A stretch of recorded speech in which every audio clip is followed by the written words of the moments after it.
Je fais tout à l'envers, de manière créative, sérieuse et pragmatique. Et vous savez quoi? Ça marche. On est tous uniques. Mais comment marquer sa différence? C'est un état d'esprit. Mais il faut aller au bout des choses. Je suis gaucher, mais je ne suis pas gauche pour autant. Je m'appelle Grégory Saraceni, je suis designer. Je suis toujours à contre-courant et j'en ai fait une force. Regardez par exemple cette tasse d'une célèbre marque française. Elle se noie dans un océan d'autres objets similaires qui sont certainement bien conçus, mais pour autant, aucun ne se démarque vraiment. Retournons une tasse.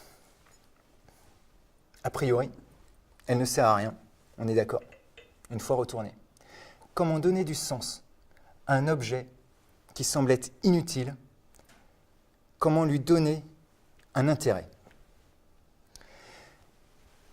J'ai travaillé sur la physionomie de la tasse, telle que vous la connaissez à l'endroit.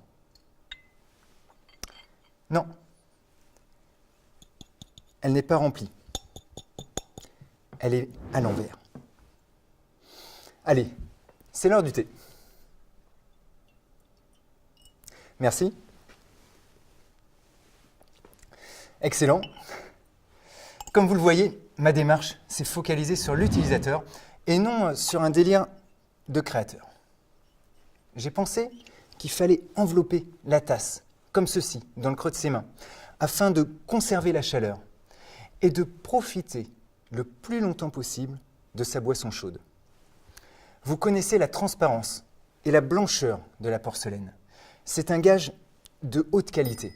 Cela a été possible grâce au savoir-faire français et au talent des meilleurs artisans en porcelaine de Limoges. Et je ne m'arrête pas là. Je me suis posé la question, que va devenir cet objet? Il va finir dans une décharge? Je pense pas. Certainement pas. Un objet qui finit dans une décharge, ce n'est pas du design. Ne faudrait-il pas, au contraire, penser au devenir de l'objet avant le design lui-même? Un objet ne pourrait-il pas être biodégradable avant même d'avoir pensé à sa conception? Je l'ai fait, en déclinant mes objets dans une version biodégradable. C'est possible, ouais, avec un matériau neutre, à base de maïs, et ne contenant aucun colorant. Le plus de cette approche, on gagne en transparence, on gagne en légèreté, et surtout, on protège l'environnement. Je réponds à des besoins sans surcharger la planète d'objets. Suivez-moi de l'autre côté du miroir.